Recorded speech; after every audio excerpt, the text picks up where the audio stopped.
Hello, everyone, and welcome to a new year and a new episode of the Hook Turn podcast with my very good friend Sanviv Ahmed. Happy New Year, and how have you found the first few days of 2026? It's been good, and I'm glad that in today's episode we get to talk about some new cars that have either been unveiled or unveiled for the Australian market. Both are EVs, but it is interesting to see, even though they're from completely different brands, some of the surprising similarities between both of Yeah, these cars. definitely. And I think when we cover these two cars, we kind of see like how influential the Chinese market is and Chinese market preferences are on the global sort of new vehicle market, even though neither of these cars are actually from Chinese brands. So, which is actually another interesting factor. So, okay, let's get stuck into the three topics for today. So this in this week's episode, we'll be talking about new car sales in Australia during 2025 because we have the VFAX figures come out from December, and that means that a lot of these uh, local automotive media publications have compiled annual sales for the Australian market, so we can have a bit of a chat about those figures now.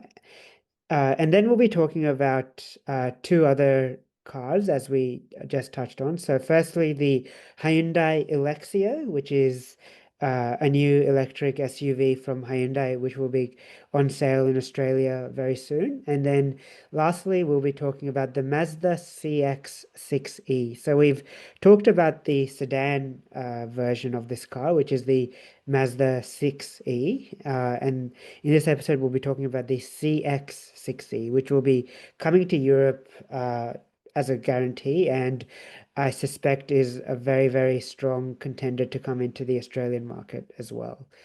So let's get started. So we'll start with Australia's new car sales during 2025. So the market was grew slightly compared to I think 2020.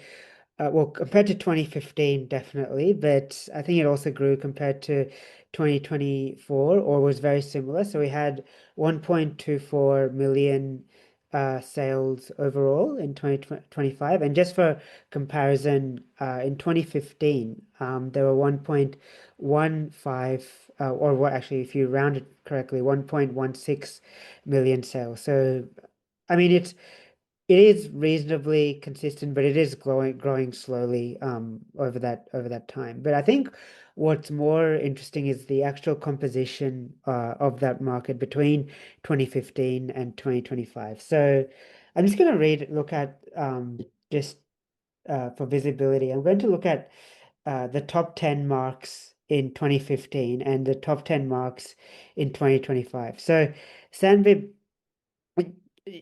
I have the Car Expert article open that compares both of these figures.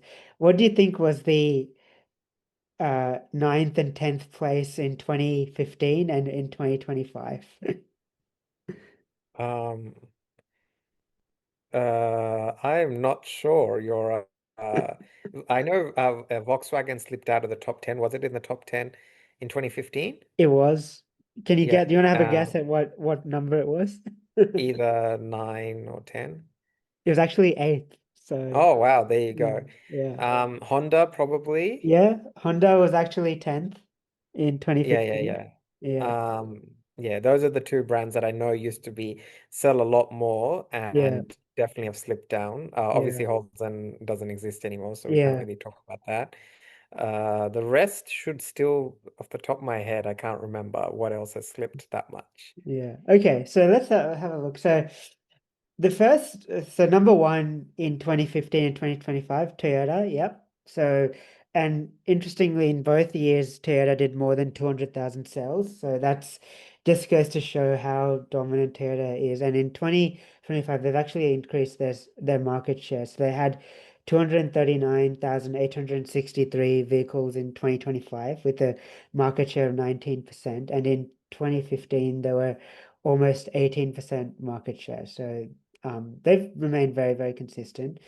Uh, but then even number two has switched around. So Mazda in 2015, number two. In 2025, it's Ford, and then Mazda is number three.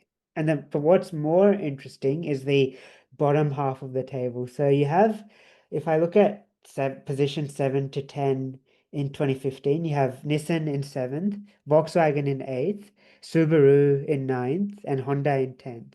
So which are all still like very household names in 2025. But interestingly, none of them made the top 10 in 2025, which is quite, I think is quite shocking. So if you in 2025, position 7 to 10, you have GWM in seventh, and then BYD in eighth, then Isuzu in nine, which is actually very interesting given Isuzu literally sells two models. Models, yeah. Um, and then MG in 10th. So I think that goes to show, like, firstly, how strong some of these Chinese brands have become. Like they've become pretty established in the top 10. Like GWM is doing really well, and GWM includes Haval as well. So with over almost 53,000 sales, so they're doing really well. And BYD has, I mean, they've always been very ambitious since they came into the market, and they've sort of rocketed into the top 10 within the space of, like basically 2022, like 3, 4 years. They're now eighth with 52,000 sales, so 4%, 4.2% market share. So eclipsed Tesla. And then Isuzu coming in ninth with two models, and I think that goes to show goes to show how popular Utes and a lot of those ladder frame SUVs, so models that are based on Utes, really are because Isuzu literally has the D-Max, which is the Ute, and then they have the MUX, which is their SUV that is based on the D-Max platform, so still using that ladder frame sort of chassis, and then MG, which is probably the most, I would say, probably the most consistent and longest serving Chinese brand of note because they have a strong dealership network. They have a sort of full range of models now across EVs, normal combustion engine cars, hybrids. So and they're doing reasonably well, coming in at 10th. Although I think they've been eclipsed by some of their Chinese competitors. So, Sam, do you have any thoughts on, how this market has changed over the last 10 years with these new Chinese brands and so on? No, it makes sense because the reality is that if you're now interested in buying a new car, um, Toyota and stuff, yes, because they're established, Ford Mm. and Mazda. But the reality is, especially those brands that have fallen out, they've now probably become a bit too overpriced. Certainly in Honda's case, Yeah. in Volkswagen's case, and places like Subaru, they just feel behind. Yeah. Yeah. So really, we've got some established brands who have just aren't offering enough for the money, Mm. or are not like even if they're good value for money, they simply are not as modern as what the Chinese are offering. So a lot of people, the vast majority of consumers are not car enthusiasts. They're looking for cars that just look fancy, have the tech that they need, can get from A to B, and Mm. offer them good value for money. And let's face it, the Chinese do that best. And on top of that, in EV space, Yeah. actually, in some ways, they're more competitive and better. Certainly in Yeah. the in for BYD, they're better anyway, straight up, than their more traditional counterparts in the Japanese Yeah. and Korean cars. Because Yeah. most people would argue that certainly BYD's electric cars are probably more superior to most of their competitors in Yeah. the from Japan, Germany, Yeah. and Korea. So in EVs, they're better, and with combustion engine cars, they might not be better, but they're certainly better value for money. Yeah. And I think like I mostly agree with that. I think BYD, especially like their EVs, I think it's fair to say that they're better than any of the Japanese competition. Like, uh, yeah, like you have Toyota trying to make improvements to the BZ4X, and so on.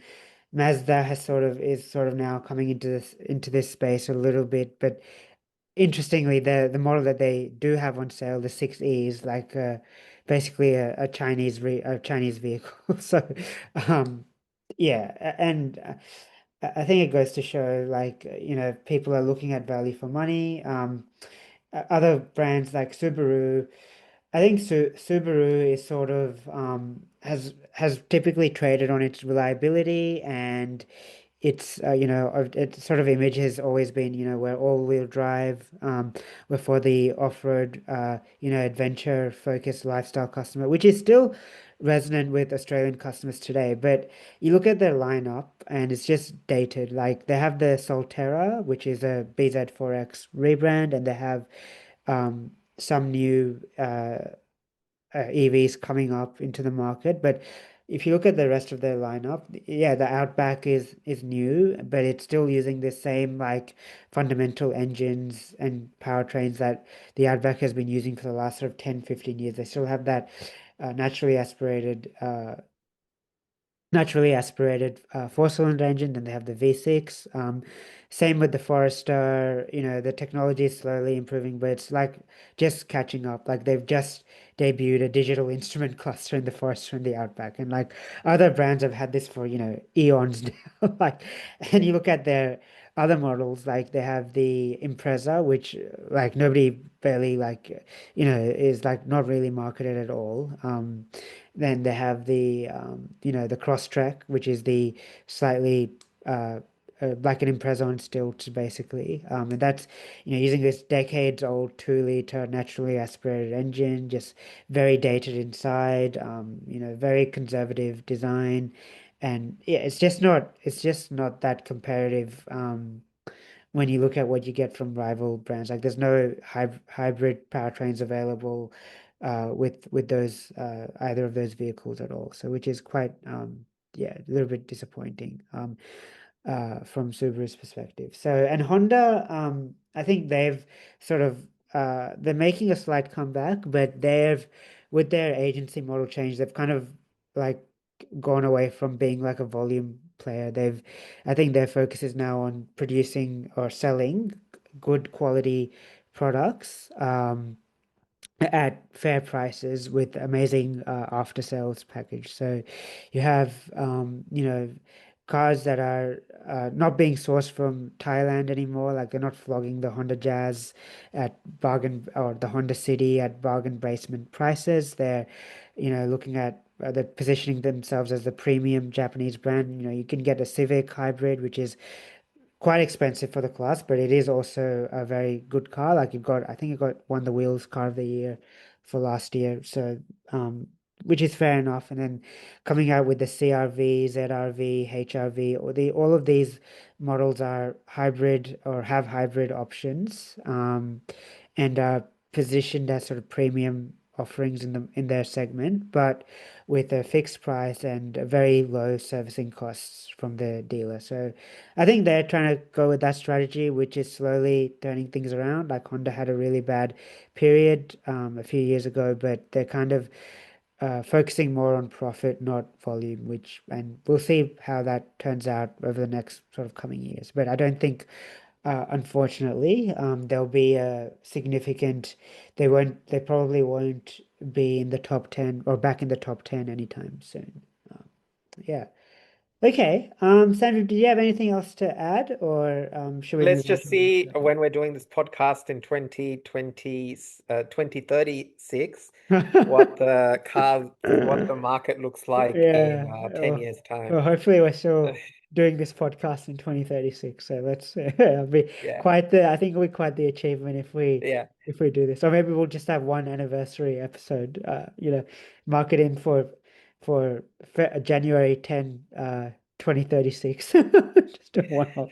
Yeah, yeah, just to discuss Yeah. what car sales look like in 2035, which is so Yeah. weird to think because 2030, like it's funny. We look at like when you look at 2015 cars now, Yeah. they were like the earliest evolution of what is common now. So you've Yeah. like in more expensive cars, you still got screens. A lot of the safety tech that exists now existed back then as well. Yeah. Electric cars were still more or less completely in the infancy, Yeah. but uh, it's like some of those early ideas in 2015 cars that you'll see have Yeah. now just been fully expanded upon. So I'm really curious to see in 2035 where can cars go? Like Yeah. the obvious answer, the biggest improvement will be EV range. That's Yeah. the very big thing that currently is halting lots of people from purchasing EVs if they can improve EV range, that's a big Mm. thing. But as far as interior technology goes, like I mean, like at some point you can't make the whole thing a screen. Yeah. Like so so Yeah. I am very curious to see what they'll like where innovation will go in 2035. Yeah. Like the other big thing will be self-driving cars, right? Yeah. So that will be the other big. But then that's more like that will just turn into your personal taxi, if that Mm. makes sense. And if you really enjoy driving, then it's kind of like whatever. So yeah, we'll see in 2035 is Toyota still at the top. Yeah. Yeah. I will be very, I mean, I think for Toyota, like you can see how, like, I mean, I wouldn't be surprised, but I think there'll be a lot more change in the next 10 years than there was in the last, so I think there'll be a lot more change between 2026 to 2036 than there was between 2015 to 2025, just because, yeah, you have a lot more battery techno innovation in battery technology. Like 2015, you were th having things like Apple CarPlay and Android Auto were just becoming like commonplace. Like they had been introduced by Apple and Google, and car manufacturers were just adopting them. And I remember like when the uh, Volvo XC90 came out, that was one of the first cars to have Apple CarPlay. And initially, I remember, I think from memory, for the first year, it was like a $2,000 or $3,000 option to have Apple CarPlay. And now it's like, like literally every car, new car on sale except for probably Tesla actually, has Apple CarPlay sta or Android Auto standard, like in some form. Like it might not be wireless, but at minimum you'll get wired CarPlay and wired Android Auto. And if you don't have that, nobody's buying your car unless you're Tesla, which is and even Tesla now. There's rumors saying that Tesla was finally going to adopt CarPlay and Android Auto. So um, yeah, so that will be yeah, interesting to see where things go. Yeah. Okay. All right, now let's move on to our next topic, which is a new electric SUV from Hyundai. So, um, Hyundai's current sort of EV lineup is interesting. It's because, like, they have this access to the same basic technology, and engineering resources and as Kia, but I think in Australia their EV lineup is a little bit different. So Kia is sort of filling out its EV range sort of fairly logically, like in terms of their model lineup. They have the EV 4 now, they have the EV3, they have the EV5, they have the EV6. And Hyundai has its Ioniq lineup. They have the Ioniq 5, Ioniq 6. I think they have the Ioniq 9 now as well. And Kia has the EV9. But they also have these EV models that are sort of a, a little bit not that don't fall under the Ioniq brand. So they have the Kona Electric, which is based on like a what might be called an adapted combustion engine platform or a multi-energy platform. And now they've come out with a new model which sort of sits between, I would say, between the in Hyundai's EV lineup, between the Kona Electric and the Ionic Yeah. 5. Yeah. Yep, correct. So and they're calling it the Elexio, and it's sort of I would say it's probably more of it almost like a direct rival to the Kia EV5. So in the sense that both the Elexio and the EV5 come from China, so they're built not in Korea, they're built in China. Um, the Elexio, however, is only being offered in one high specification, so it's being sold initially at 59,990 drive away, and it has the same motor and battery pack as the EV5 Kia EV5 long range, which is interesting. But it's actually cheap. It's significantly cheaper because the EV5 Air long range is 63,990 drive away. So this is 4 grand cheaper, which is a fair, significant difference in my opinion. So what that means is it has a 160 kilowatt motor, 88.1 kilowatt hour battery, and it's has a rated range of 546 kilometers. So, which is quite not bad for an SUV. It's it's 80 kilometers more for context. It's 80 kilometers more than the Tesla Model Y rear-wheel drive, which is actually the car that my parents have. So yeah, it has a 400 volt platform. So um, it's front wheel drive. It doesn't use that 800 volt eGMP architecture that Hyundai and Kia's more premium EVs use, unfortunately. And in terms of fast charging, Hyundai say it can charge from 10 to 80% in 38 minutes. So that's not that fast, to be honest. Like there's um, definitely electric SUVs in that sort of 50 to $70,000 price range that can charge faster. So I think BYD options from BYD definitely charge a lot faster. I think Teslas can charge significantly faster as well. But yeah, I think what I find most interesting about this is the design actually. Sanbit, what are your initial thoughts on this car? I might pass to It's you, but interesting. They will need a fair bit of a marketing campaign because Hyundai has chucked a lot of EVs at us. We've got the Insta, the obviously the Ioniq 5, the Ioniq 6, the Ioniq mm, 9. Now this the Kona Electric. yeah, And unlike with Tesla, where you've got just a choice of the Model Y and the Model 3, yeah, your Hyundai, it's like wow, like you've got so many options yeah, that it's like which one do you pick? This one just feels like I don't know if it's 100% necessary. Yes, I get it yeah, that the Ioniq 5 is probably a bit too expensive for some people, and the Kona Electric is probably not practical enough for some people. So yes, yeah, having this mid-range option is good. I will say that the exterior is fine.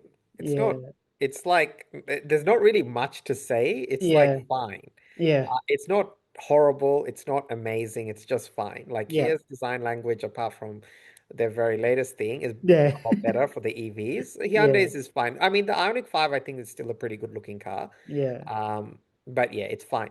The interior is more interesting yeah, because it I would just love to sit in one just to see how it practically works. yeah, It feels like, okay, the Tesla where the essential information is right next to the, but it feels like they should have, and also obviously it's got a HUD yeah, of some description, so yeah, that will also be help. But, and I mean, I guess I can sort of see how it practically probably would be fine. Like it might be an adjustment, but similar to a Tesla, you'd probably get used to it. yeah, Like, but it is curious. Um, like I said, it's just fine. Like, yeah, it's it like good range, obviously. yeah, I think if it was priced more at the mid 50s, yeah, 54,990, then it would be like a pretty good deal. I don't know if yeah, basically 60K drive away. At yeah, that point, a lot of people will be just like, just get a Tesla, yeah, really.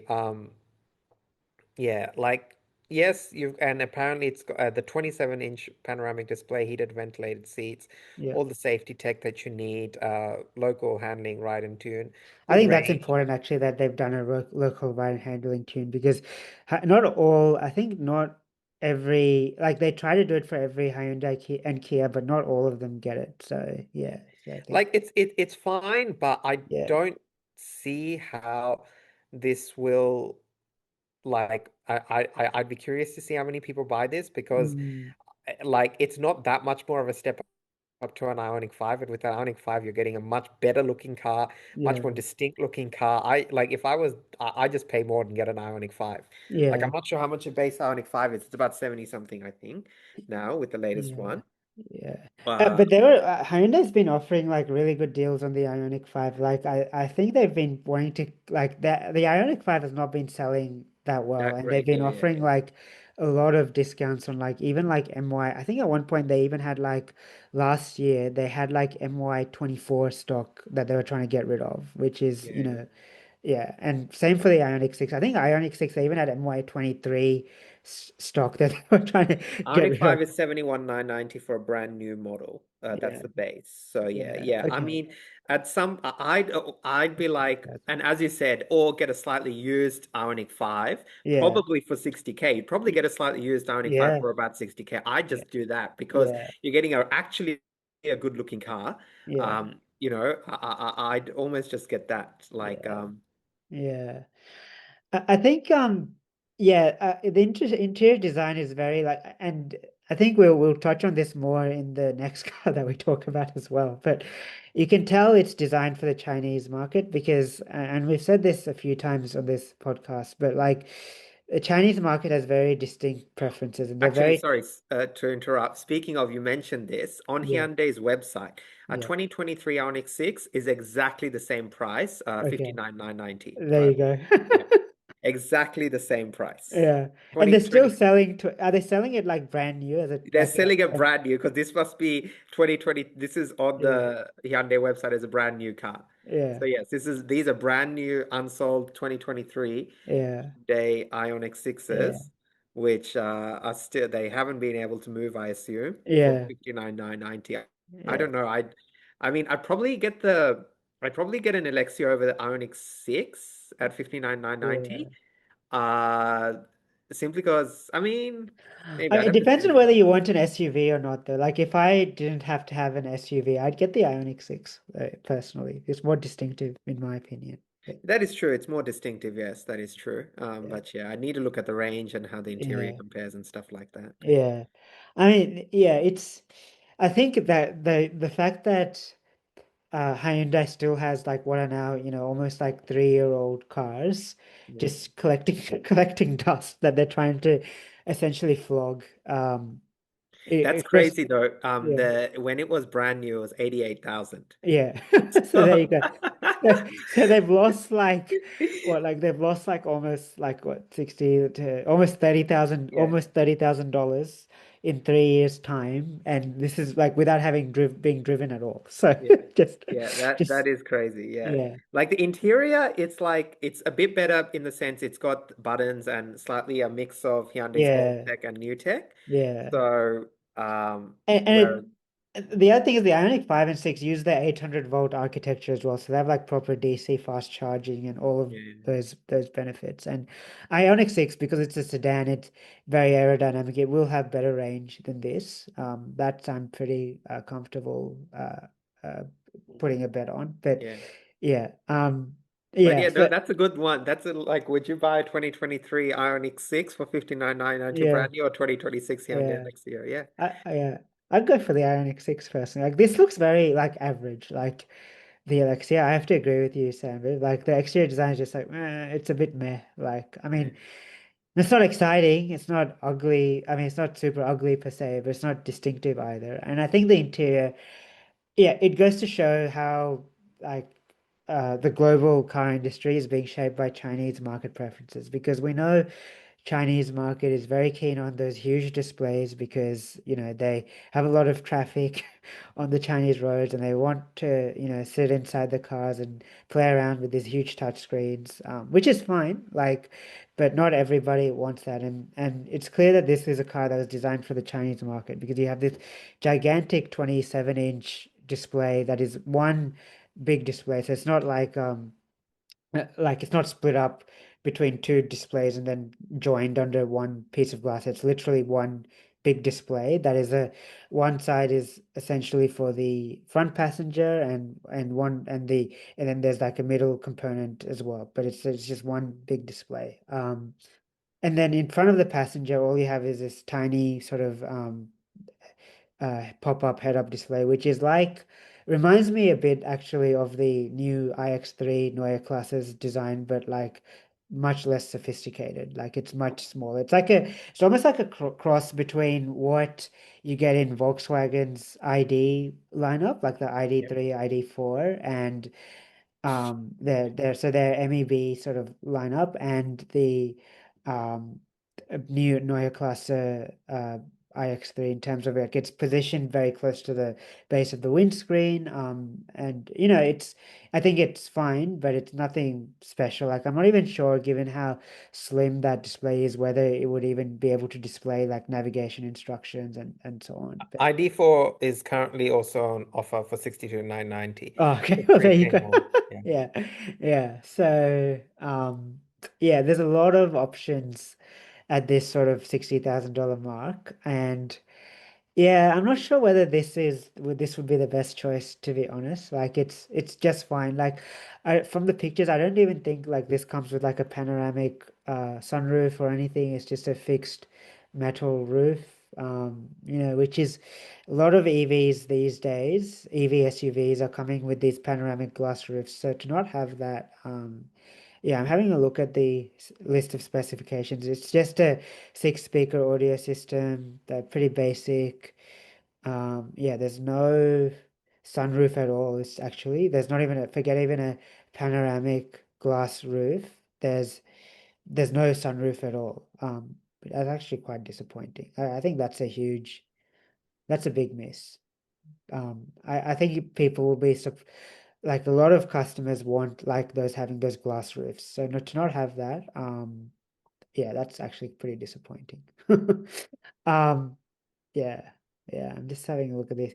Yeah, the rest of the specifications are fine, but nothing more than fine. So yeah, I think I'm interested to see how much Hyundai markets this car, but it seems like a little bit of a mediocre effort, if I'm being perfectly honest.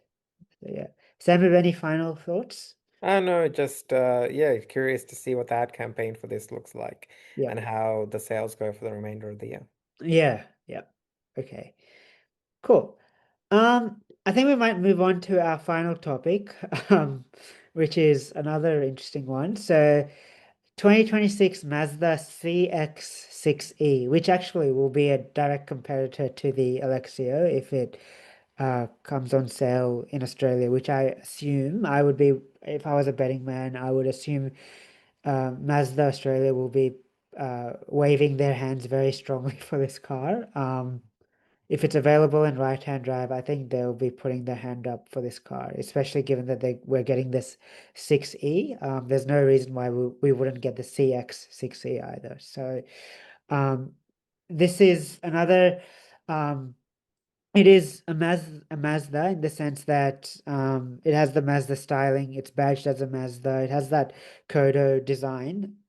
But it is again a joint effort with their Mazda's Chinese joint venture partner, Changan. So it's basically a rebranded Chinese vehicle with Mazda changing the styling and putting a Mazda the exterior styling and putting a Mazda badge on it. So look, it has a 70, we don't know the Australian specifications yet, but in Europe, it will have a 78 kilowatt hour battery. It has a rear mounted electric motor, so it's rear wheel drive, unlike the Elexio actually, which is front wheel drive. In terms of the WLTP range, around 500 or just under 500 kilometers, so 484 kilometers, which is it's a little bit low actually. I would say it could be. I mean, it's still better than the entry level Tesla Model Y, but um, it could be a bit higher. Like a lot of these new entrants are getting 500 kilometers plus. So yeah, it's and 0 to 100 kilometers an hour in between 7.7 to 7.9 seconds. So it's not a performance, yeah, not positioned as a performance SUV by any means. That's very, very average acceleration figures these days. Does have DC fast charging, which is 195 kilowatts. So I think that's faster than the Alexio. And again, Sam, so what are your initial thoughts on this car in terms of the exterior and interior design? I think it'll be priced a fair bit above the Elexio, surely in the 60s. I can't imagine this starting in the Let's 50s. see. Yeah, I'm interested because this is going to be coming from China as well. So that gives us benefit. And I think that gives Mazda pricing benefits. And how much is the sedan? Because the 6e, we have the pricing for the sedan version now. So let me just Google Mazda 6e pricing. It will be under $55,000. I think Yeah, this will existing. be starting in the 60s, definitely. I mean, if it's launching in the UK in late this year, we won't see it till next year at the earliest. Yeah. So we won't see it for quite a while. But it does go to show that Mazda is leveraging their partnership with Deepal. Chang'an. Is it Base, Chang'an or Deepal? Or Deepal? Yeah, yeah, yeah, yeah.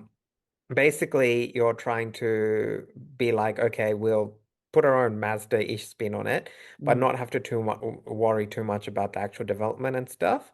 From the front, it kind of looks like a Mazda, not really as much from the rear, but yeah, yeah. Otherwise, as we said, it looks almost identical to the Alexio. This huge, I think this one has a yeah. slightly bigger screen, but Especially in the interior. Yeah, yeah, broadly speaking, all these cars look exactly the same now. yeah, Like you've just got the wheel, a HUD, and a massive yeah, display, panoramic display next to it yeah, with all the functions. So yeah, I mean, what we said for the Lexi almost goes for this. Like, yeah. there's so little Exactly. to say about it. The Yeah, only problem is that Alexio we know is coming on sale very soon, whereas this, like I said, we have to wait for a year at the yeah, very earliest for it to come to Australia. yeah, But otherwise, there's not really much to say. It's like, and really, these aren't Mazdas in the traditional sense. So it's yeah. almost like you can't talk about them in the Mazda sense, like you can with Yes.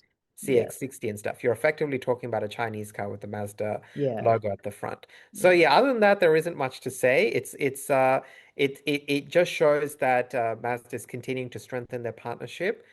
Um, Mm, with this Chinese company and basically being like, okay, we don't necessarily have the money to develop our own custom electric platform. Let's leverage our partnership with the Chinese brand who's already got an existing technology base and just put some Mazda styling on it and be able to, as you said, sell it for a lot cheaper because yeah, obviously it's Chinese fundamentally. yeah. And let's see how many sales we can get. Yeah. Yeah, I think I agree with all of that. I mean, the exterior design, yeah, they've tried to take some of the Kodo design language, like they have that same front end, like they have the light bar that does that same sort of U shape that, Mazda's current range does with the grille. It looks better on the outside than the Alexia, in my opinion. The interior is almost like almost identical to the Elexio. Like uh, the Elexio it still has a physical instrument cluster, but just a very, very tiny one. I think the CX-6e doesn't have a physical driver's instrument cluster at all. It's literally just a head-up display, which is, I mean, better than the Tesla approach, I suppose, but yeah, not great. Yeah, and again, I think you can tell, like Mazda, and I think I made the same comment when I was talking about the 6e. Like, they're small, relatively in the stable of Japanese car companies. They're a small brand. They're much smaller than the big three of Toyota, Honda, and Nissan when you look at these brands from a global perspective, and that means they don't have the same engineering resources standard to your point as well. That Toyota does, that Honda does, that Nissan does. So what that means is that they still have to meet these globally tightening emissions regulations. So what's the option? Okay, let's leverage our existing partnerships and in the background, like yes, Mazda in particular has been focusing a lot on all of these uh, technologies to optimize the combustion engine, like that Skyactiv X, which I think it's fair to say failed. Was expensive for not much fuel economy benefit. They have Skyactiv Z now coming up, which is I think they're going to be uh, coming up with an in-house hybrid powertrain as well.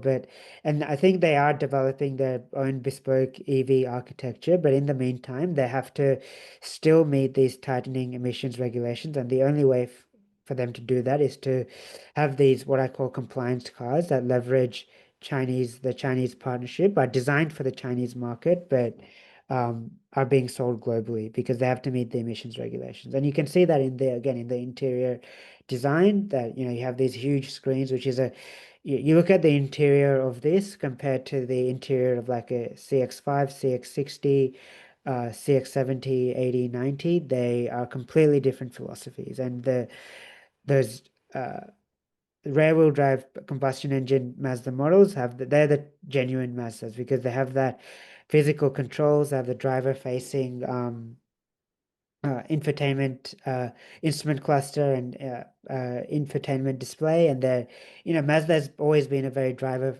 traditionally positioned itself as a very driver focused brand. Like their cars traditionally have very sporty handling, like even MX-5 is like the flag bearer, but then you have Mazda 3 and all of the CX-5 positioned as like a sporty offering in their compared to their rivals. And yeah, and these cars just aren't that. You can't that's just the point that you have to make. So I watched the Autogefühl video of this car, and they said the interior is very luxurious in terms of the build quality, which is good. Soft touch surfaces everywhere, and it's being positioned as a more luxurious option, which is very nice. Similar to the 6e, where very nice interior quality. They have these very cool purple seats. So, and this one, compared to the Elexio, at least has a panoramic glass roof, which is nice. So it's more luxurious. But yeah, it's not I wouldn't call it a traditional Mazda, unfortunately. Yeah. Okay. Sammy, did you have anything to add to that? Yeah, there's not much more to say with Yeah. this car. You're right. I think you've covered it all. Yeah. Okay. Cool. Look, I think we might end it there for this week's episode of the Hook Turn podcast. So thank you again for listening. We're wishing our audience a very happy new year. And we're happy to be continuing this into 2026. And yeah, we're looking forward to talking to you guys next week. And yeah, remember to like, subscribe on Spotify, Podcasts, and whatever podcasting platform that you listen to. So cool. Thank Yes. you. All right. Thank you. Bye.